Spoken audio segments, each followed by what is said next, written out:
down, we are all not going anywhere. If those of you wanted a better Nigeria, you're not going to get it through election. So those of us who want the breakup of that contraption, we are never going to get it through protest. So until the entire system is self-destruct, which they are on the verge of doing so, okay? So until the entire system self-destructs, a lot of us will never get what we want. And what do I want? A balkanized Nigeria, where everybody manage their own affairs. Call yourself whatever name you want to call yourselves, so that I and others will not be blaming people who are not of my own region for the reasons why we are all suffering. I've had people who believe that Nigeria is better together, like David Undeyin is, is our guy. He believes that it is in the interest of Nigerians. I don't want to be Nigerian, by the way. And there are many people who don't want to be like Nigerians anymore, right? So David believes that if in this world today, it's better for countries to be as big as Nigeria, because more, what the world is becoming is that the bigger you are, the fearful the rest of the world, or will kind of like treat you. But that is one stupid take, in my own opinion. There are smaller countries with purposes, or with purpose. This big for nothing contraption has no purpose. So if we have to break into pieces, right, to achieve our own goal in life, so be it. So let nobody deceive you that you have to be as big as America, be as big as India or China before you can survive in the world of today. No, we don't have to be. We don't want to buy that anymore. Let everybody go and do themselves. And yes, there are those who want one Nigeria. There are those who don't. I don't. So the only thing that can give us all closure is that let me be able to say, I don't want it. And then you be able to say you want it. Then we'll count it. For those who want one Nigeria, they can, if they win, then all of us will stay in Nigeria. For those of us who don't want one Nigeria, if we win, then we'll go to our own smaller countries. And we'll still be neighbors as well. So any other explanation about one big for nothing, shared misery, shared poverty, shared terrorism and all this stuff, right? Some of us are not buying that anymore. And thanks to APC, Egbekegbe, for what they have done.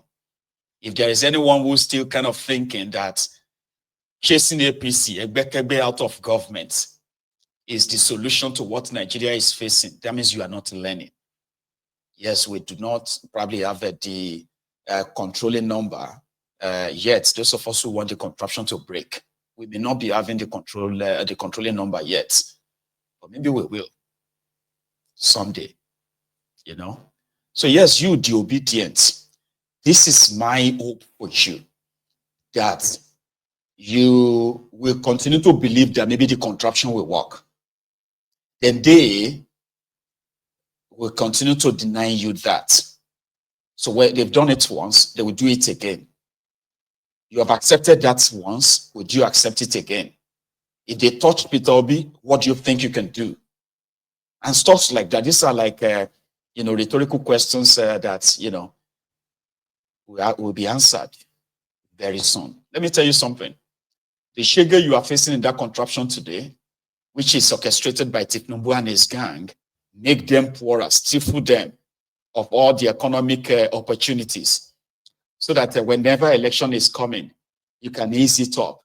They may even reduce your petrol price, your PMS price from 960 or 1,000 naira per liter. They may reduce it to maybe 500 or 400 by the end of 2026 or early 2026, so that he would look as if to say, oh yeah, everything is like coming down now, before they kind of like will nail your coffin finally. These are criminals, economic jackals that should never have touched power, should never have been or have any chance of getting closer to power. Okay?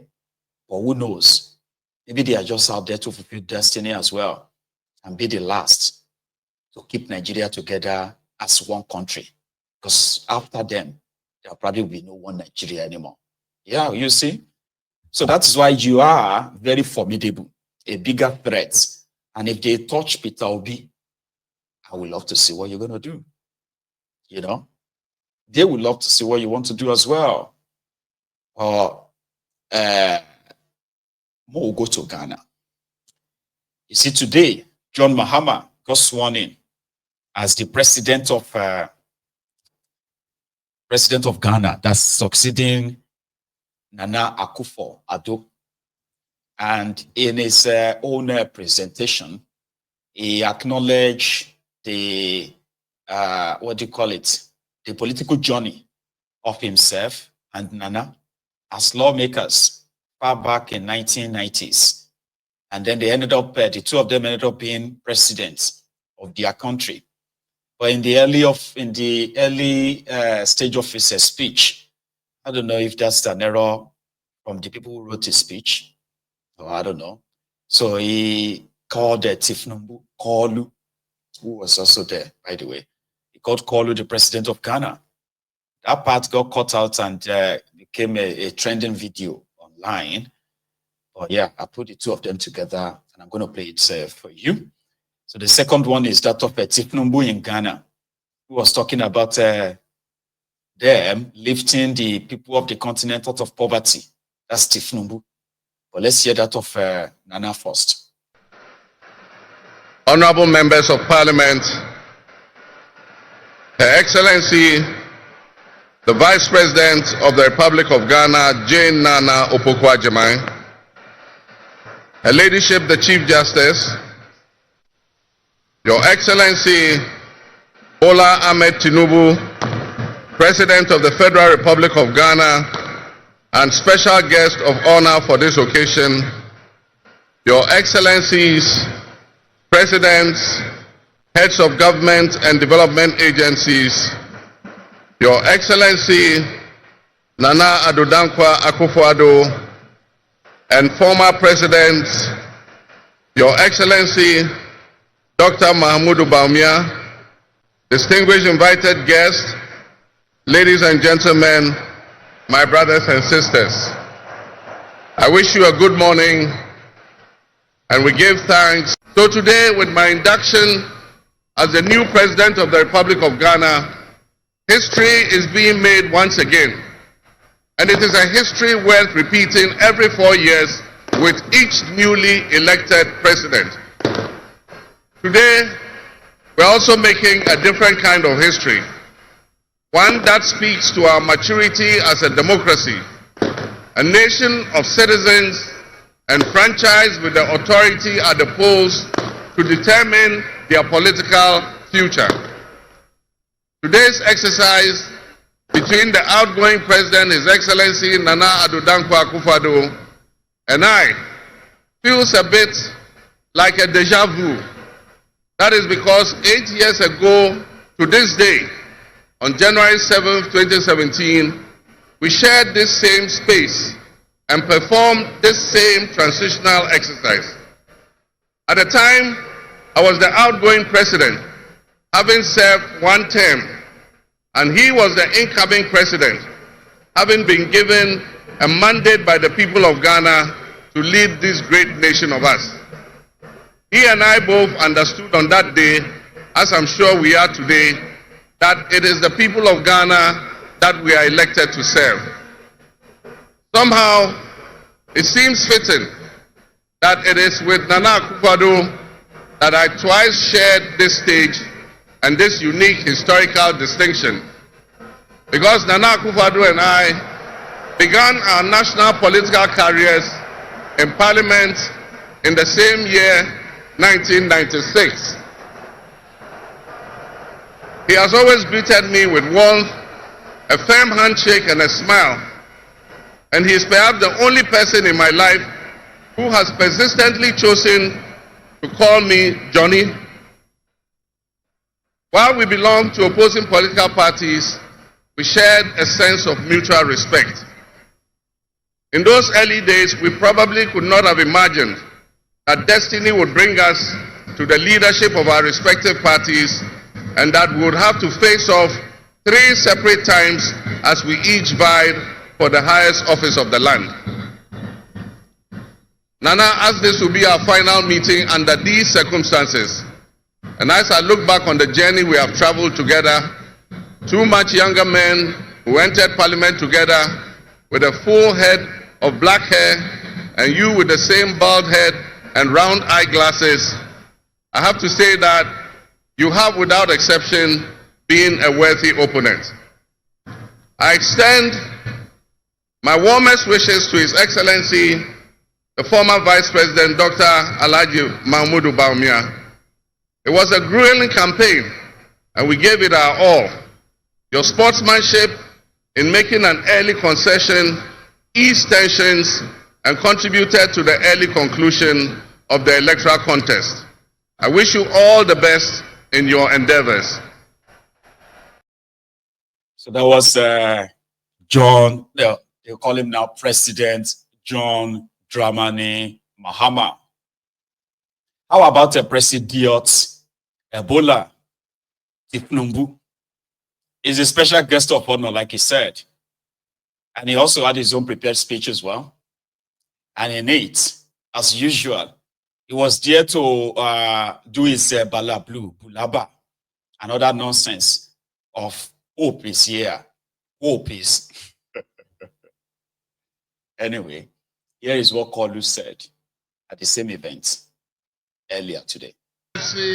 President of the Republic of Ghana, head of state and government here present, right Honorable Speaker and members of Parliament of Ghana, members of the diplomatic corps, eminent personalities here present, distinguished ladies and gentlemen. It is always good when a friend and brother can visit the home of a close neighbor to celebrate his success and progress with him. Today, we celebrate African democracy as Ghana and our beloved people mark the transition from one democratic government to another. This moment does not merely symbolize another milestone in the evolution of Ghanaian democratic society. It further demonstrates that in West Africa, we are capable of democratic and productive endeavors. It is time that our continent critics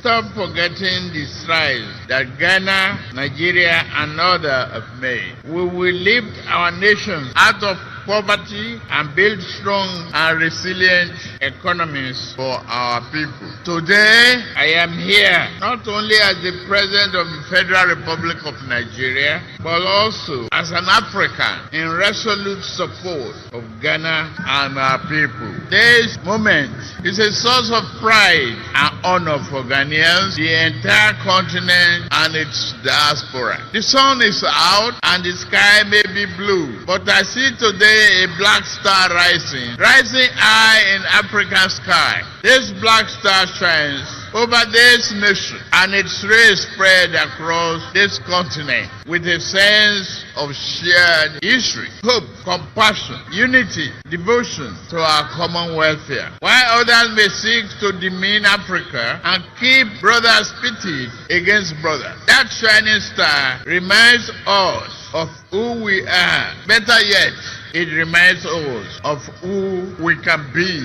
That star reminds us always to strive and work together, bond together. Even when we disagree, we must choose the path of peaceful dialogue, never can we do harm to our brothers, nor can we permit any outsider to disrupt our bonds of brotherhood. The spirit of Ghana, the first republic president, Osagyefo Dr. Kwame Nkrumah, is here present today, lifting that star higher and higher. Just as Ghana draws inspiration and a well of strength from Kwame Nkrumah and many of his past leaders, Nigeria similarly draws inspiration from its founding fathers, who not only fought for our independence but also cherished the close relationship between our two nations. May we always walk in the way and in the spirit of these enlightened leaders. Ghana is in harmony with that spirit, and President John Mahama inauguration today reflect that. Your new president is a man of patriotic vision and substance. He loves his nation and his people to the core. He believes that your nation has a mission and intend for you all to fulfill it. No one can ask more of a leader than that. President John Mahama and I share a deep friendship, my dear brother. I am here to work with you. You can count on Nigeria's support at any given time. You call on me. We are your brothers and sisters. We shall always be there for you. May your administration be a profound success and progress for you, Ghanaians, and entire region. I am confident that new government under the leadership of President John Mahama will work with Nigeria to strengthen this powerful bond, leading to greater shared progress,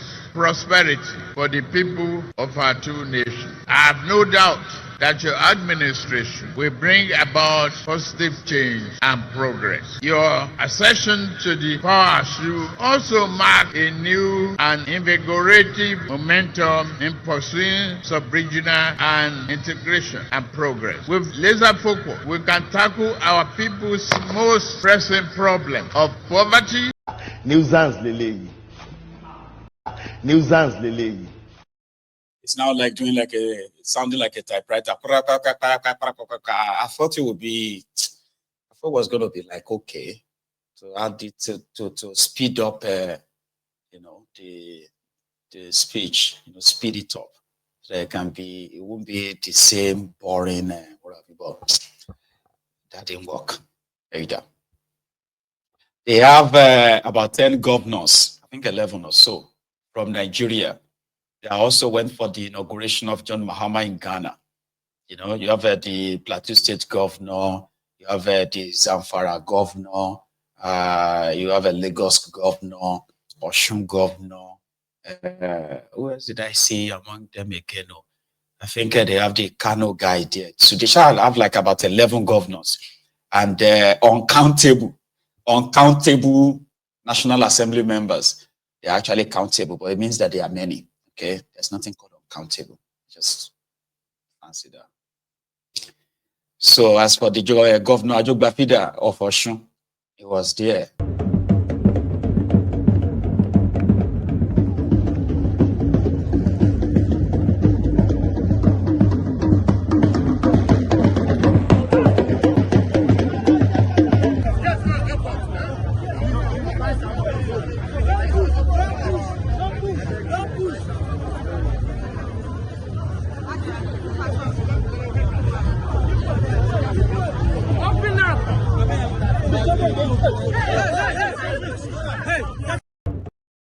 So that's Ade Jackson of Osun. All right. So yeah, it was kind of like, and then the other parts, the other guys who were there was this guy from Senegal. I can't remember his name again since I know that he's a sellout. Then you have Ibrahim Traore, Captain Ibrahim Traore from Burkina Faso. He was there too. In fact, he was like a star, at the gathering when the dignitaries were going to greet the new president. And then Ibrahim Traore was called, and then the entire room was just like, wow, in roar like that. Let me show you. Of the strong people of Burkina Faso, His Excellency Captain Ibrahim Traore.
Honorable members, the full meaning of Burkina Faso means strong men and women of integrity.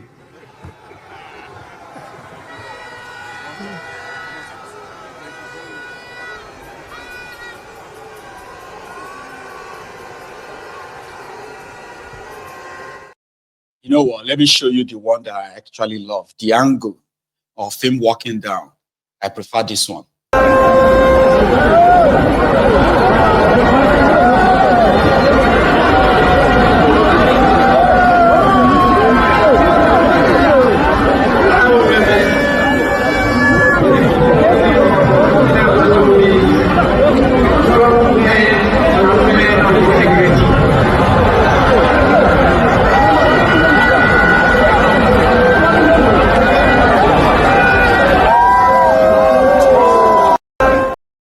It was like a star, you know, because this guy has escaped about 13 assassination attempts since the time he took over power in Burkina Faso. And this assassination attempt is believed to have been funded or sponsored by no other corporates than, you know them. So being able to travel out of Burkina Faso to attend the inauguration on invitation, the inauguration of John Mahama seems like a bigger risk. But here is something I found out, is that while Nigeria became hostile to Mali and Niger Republic, Ghana is not totally hostile to them. Most of the weapons, including armored personnel carriers, that Burkina Faso ordered for their own defense, their army in their country, right? Majority of them were imported through Ghana and then transported by road into Burkina Faso. So as much as the ECOWAS is in the pocket of France and the West, Ghana is not that hostile to these Sahel states. From what I found out anyway. So in Ghana is in the most part of Africa, if not all over Africa, you see these Sahel countries, what they did in the last 1.5 years in breaking away from the stranglehold of France has been nothing but heroic to majority of Africans who see the remaining, supposed democratic countries in Africa as stooges, puppets of their puppet masters, the West. So Burkina Faso, Niger, Mali, maybe partly Senegal and all that, they were considered as liberated countries, not Senegal. No, not Senegal. You know, because that Faye guy is a total sellout. Anyway, let's leave that and come back to the contraption Nigeria. But before that, right? A few days ago, it was reported that there is this community in Burkina Faso. Okay, I want to try and get their name, right? Because they do have a name. So, I'm gonna. something like a bosoms or something is the name of the community. It is a gold mining community. So they said they sent the soldiers, the Burkina Faso soldiers invaded the community, attacked the artisanals, because the government believes that they are illegally mining gold in that region. And this was what it looked like after. Let me show you that.